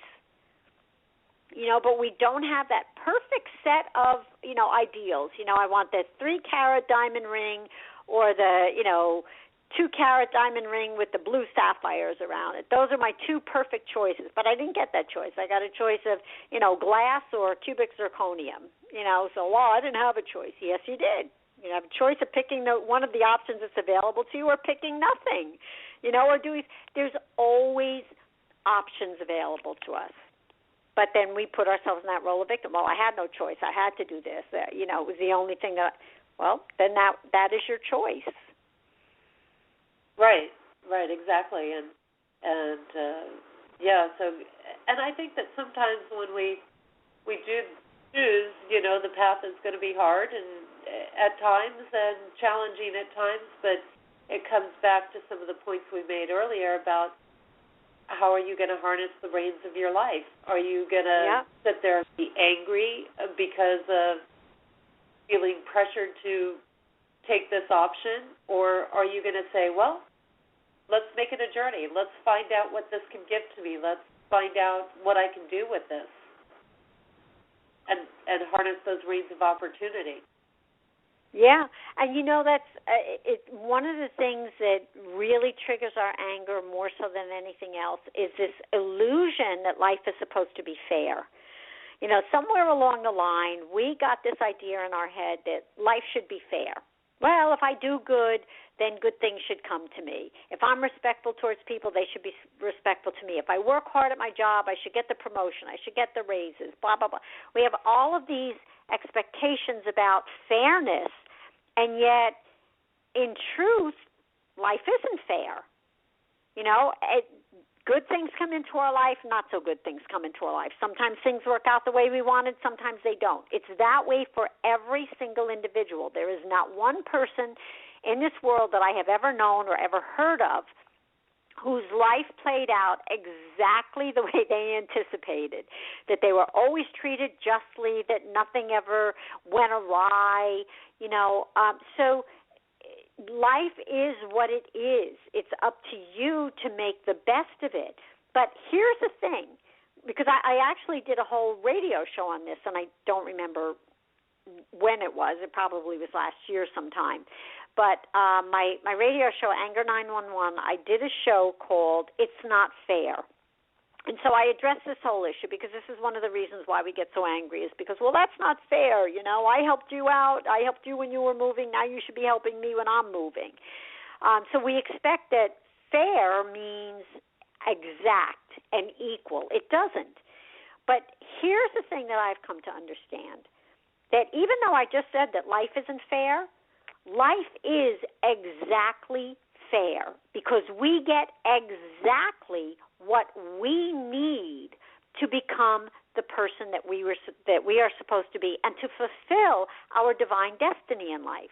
So everything that I need in life is exactly what will be given to me. So in essence, my life is exactly fair for me. It may be very, very different for my sisters. They may have more than I have. They may have better things than I have, whatever it is. Their life is exactly fair for them, even though it is on a different level than mine is. So, in essence, we can sit and be angry that life isn't fair because we measure what our life looks like against what we think it should look like and what other people's lives look like, when in essence, every individual's life is exactly fairly designed for them. And again, once I understand that, then I don't need to be jealous of others. I don't need to be upset when things don't go my way because I know that everything that's here, everything that is yet to come, everything that I have already experienced is exactly what I needed. I think that that's such a huge step to get to for a lot of people, and I think that when we are feeling life isn't fair, that's a big time for us to do that, pausing and thinking and, to take that walk or whatever, because usually wrapped up in that thought pattern, at least from my experience, is that we're holding on to a lot of judgment of how life should be, what we're living by other people's standards, and what we think we're supposed to be doing based on the outer world instead of just focusing on us.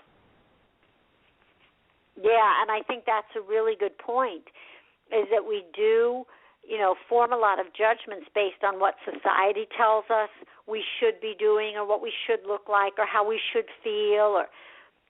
So we really have to learn how to disconnect from all of that and not allow ourselves to be influenced by all of it and rather choose the path that most aligns with our beliefs and our intentions in life, regardless of how different they are.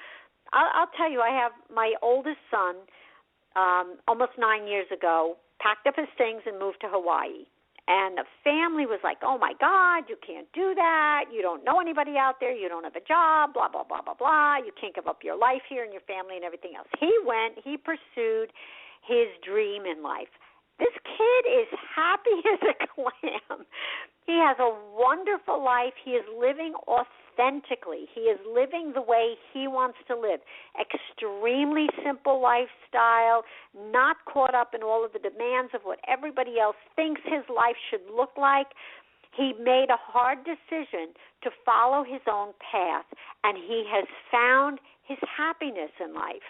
And so he's not influenced by his family or his friends or society who says, but by this stage in your life, you should be at this level. He's doing what is best for him. And so if we can learn to live that same way, not allowing others or society to dictate what we should look like or what we should be doing at certain stages in our life or who we should be with, we'll be able to live more authentically, and we'll find that peace because we don't have that conflict inside of us of, well, this is how I really want to live my life, but I don't think my family's going to approve, or how am I going to be judged by society? It's just living authentically, disconnecting from all of that, and not using that as your gauge for what success or for what a happy life looks like. I'm so glad that you brought that up, that authenticity piece, because it always takes somebody to be the first in a group of people to live authentically, and oftentimes many other people around looking to live that authenticity, and until they have somebody else in their sphere doing it, they don't give themselves the permission to also live authentically. And, right. You know, they need those examples. We need those examples in the world of people that, so that other people can walk out of, you know, their programming and live the life that's important to them, and see that indeed you'll be okay if you live your own authentic lifestyle. Right, and that's really finding that peace within yourself, you know, which to me, you know, there's a lot of cliches that people form their lives after, and one of them is that, you know, if you have your health, you have everything. But I know healthy people that are miserable, and then I know people who have a lot of health problems, and they're happy as a clam. But I really believe that when you have inner peace, you have all that you will ever need. But that inner peace, in part, in a huge part, comes from being authentic, from being comfortable with who you are, from not allowing other people to try to control you or tell you how you should feel or how you shouldn't feel or what you should be doing with your life, to follow your path that feels comfortable and true to you. And, you know, I always kid around and I say, someday I should just write my autobiography, and I'm going to entitle the book Square Peg in a Round Hole, because I have felt like I've never really fit in this life. Like I've always felt like I don't belong in this world because I'm very, very different, and I've always been met with a lot of resistance, people always trying to squeeze me into a box of what I should look like and what my life should look like. And now I'm at a stage where I'm just so comfortable with who I am and what my life is all about. Like I'm not affected by that anymore. But we tend to do that, and you will never find peace. And, in fact, you will be highly frustrated, which will lead to anger and discontent and misery. You will never find that peace within yourself if you cannot be true to who you are. So that, to me, that's one of the biggest keys to alleviating a lot of the anger inside of us, is not concerning ourselves with what's going on externally, with what other people are saying or doing, but to really find out who we are and then to pursue that path that we were meant to travel. You know, I think you just summed things up beautifully. Right there in that. We are running out of time, so I would love for you to share quickly anything that you have going on, how people can contact you, all of that good stuff that they need to know. Okay, well, the best way to learn more about me and what I'm doing is to go to my website, PfeifferPowerSeminars.com, and that's PFEIFFER, PfeifferPowerSeminars.com. If you scroll down to the bottom of the home page, you'll see a link that says speaking engagements. So I have a lot of events that are open to the general public this fall. At different community schools and health centers and things like that. So if you want to come hear me speak, my calendar of events is listed on my website.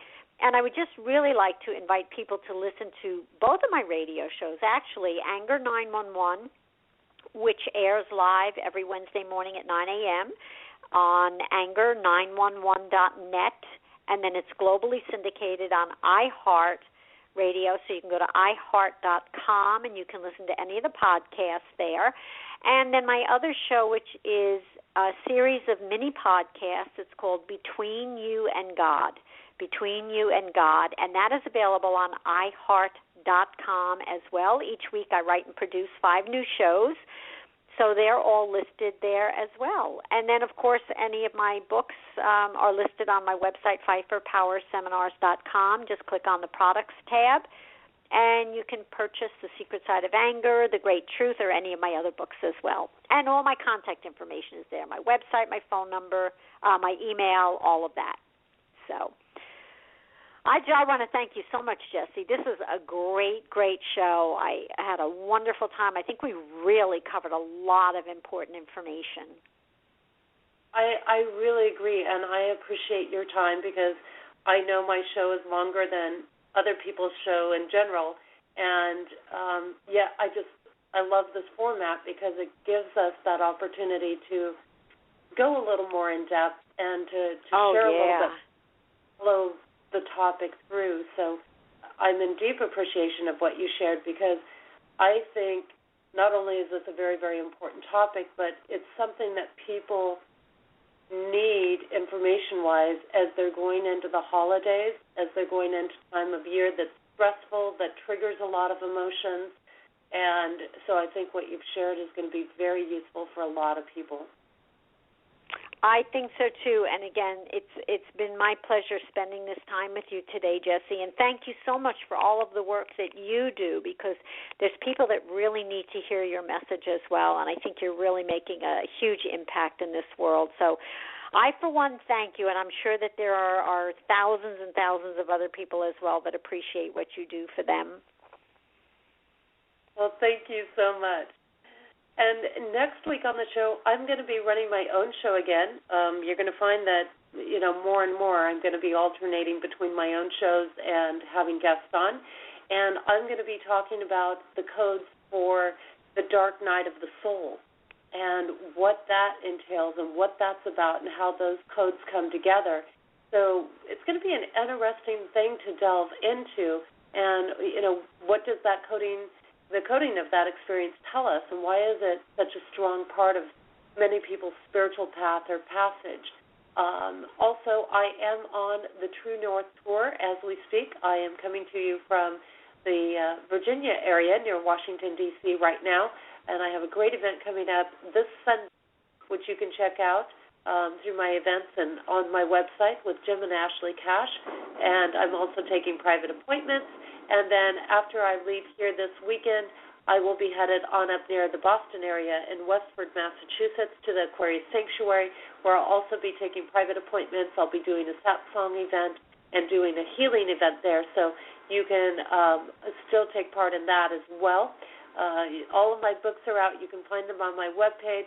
And also I want to mention the book that I am a co-collaborator on is also coming out here starting in November, and that's in motion, and that is Embraced by the Divine. So watch for that. I'll have more stuff coming up on that as well.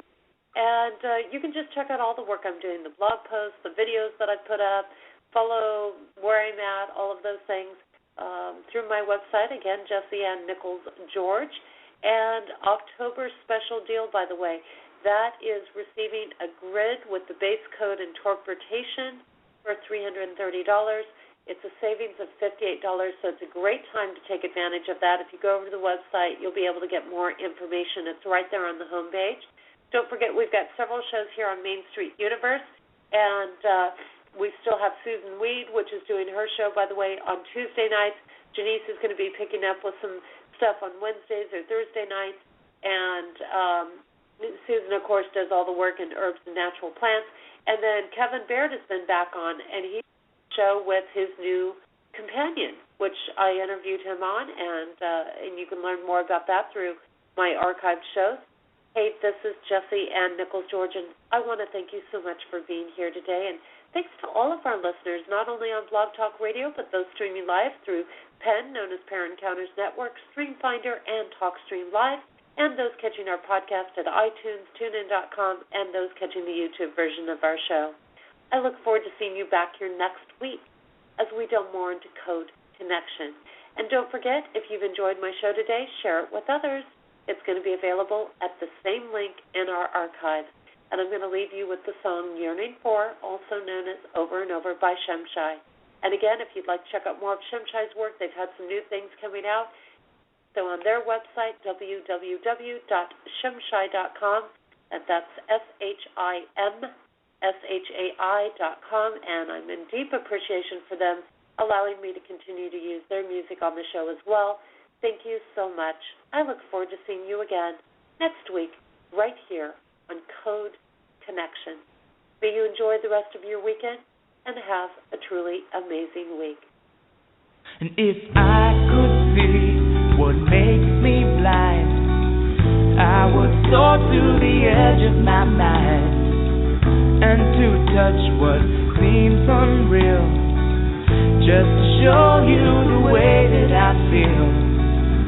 And we are in time with time, one with the season of change inside.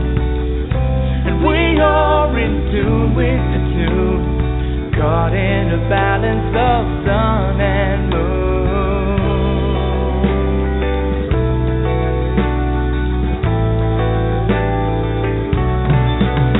Oh, deep inside, the light within, shining to show you it's here to begin.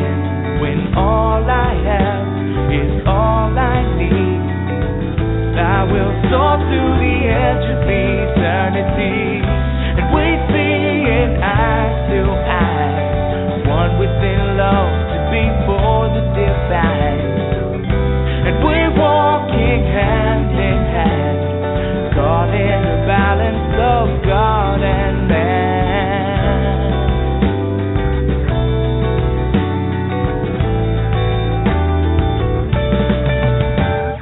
Over and over, life is your lover, learning to walk just a little bit slower, whispering secrets, I bet you can't keep it. No turning back now, this time we reveal it. One to another, all will discover the essence within the most beautiful lover. Time is still turning, the love is still burning. Deep in your spirit, your heart is still yearning for.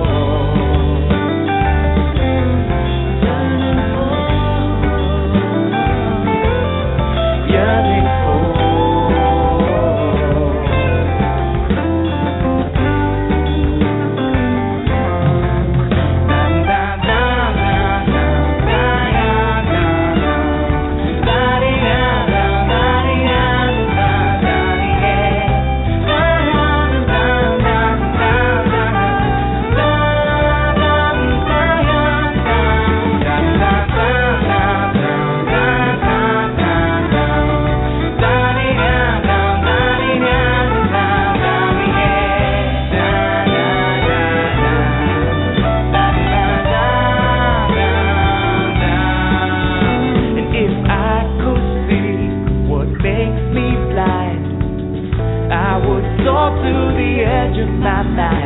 When all we have is all we need, all that we ask for shall be received. And we see it eye to eye, one within love before the divine. And we're walking hand in hand, caught in the balance of God and man. And we are in time with time, one with the season of change inside. And we are in tune with the tune of life in the circle and love in bloom. Over and over, life is your lover, learning to walk just a little bit slower, whispering secrets, I bet you can't keep it. No turning back now, this time we reveal it. One to another, all will discover the essence within the most beautiful lover.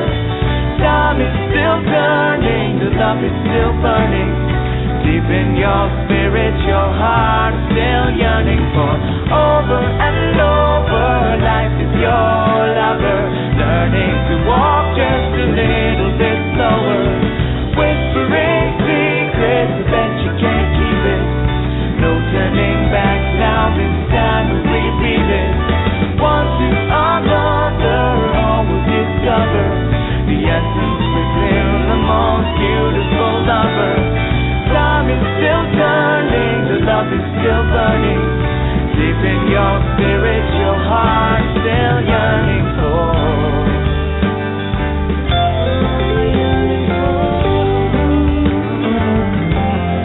Yearning for.